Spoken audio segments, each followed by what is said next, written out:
মধ্যপ্রাচ্যে যুদ্ধ পরিস্থিতি শুরু হবার পর থেকে মাননীয় প্রধানমন্ত্রীর নির্দেশে আমাদের মন্ত্রণালয়, আমাদের পররাষ্ট্র মন্ত্রণালয়, সিভিল এভিয়েশন আমরা সমন্বয়ের মাধ্যমে আমাদের যাত্রী সাধারণ যারা অফলোডেড হয়ে গেছে, যেতে পারেনি, যারা আটকা পড়ে গেছে বাংলাদেশে এসে বিদেশে যাওয়ার জন্য ফ্লাইট ক্যান্সেল হওয়ার কারণে, তাদের থাকা খাবার ব্যবস্থা আমরা করেছি।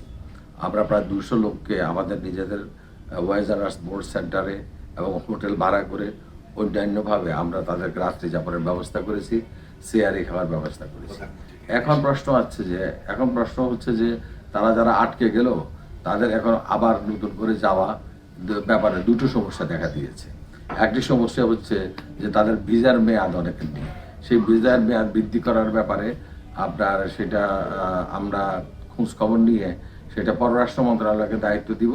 পররাষ্ট্র মন্ত্রণালয় সেটার প্রেক্ষিতে এই ভিসা এক্সটেনশনের ব্যবস্থা করবেন। মাননীয় প্রধানমন্ত্রীর নির্দেশে আমরা এই ভিসা যে জটিলতা আছে সেটা দূর করা এবং একই সময়ে টিকিটের যে জটিলতা আছে, যেগুলো বাংলাদেশ বিমানের আছে, সেগুলো সিদ্ধান্ত হয়েছে যে বাংলাদেশ বিমান টিকিট তারা ঠিক সমমূল্যেই সেটাকে রিশিডিউল করে দিবেন।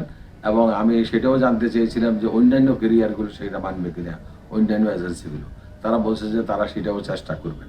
তো আমরা ধারণা করি মাননীয় প্রধানমন্ত্রী যেভাবে উদ্যোগ নিয়েছেন এবং সার্বক্ষণিকভাবে যেটা মনিটর করছেন, এটা জনমনে কোনো আপনার বিভ্রান্তি ছড়ানোর অথবা অসন্তোষ ছড়ানোর কিংবা শঙ্কিত হবারও কোনো কারণ নাই।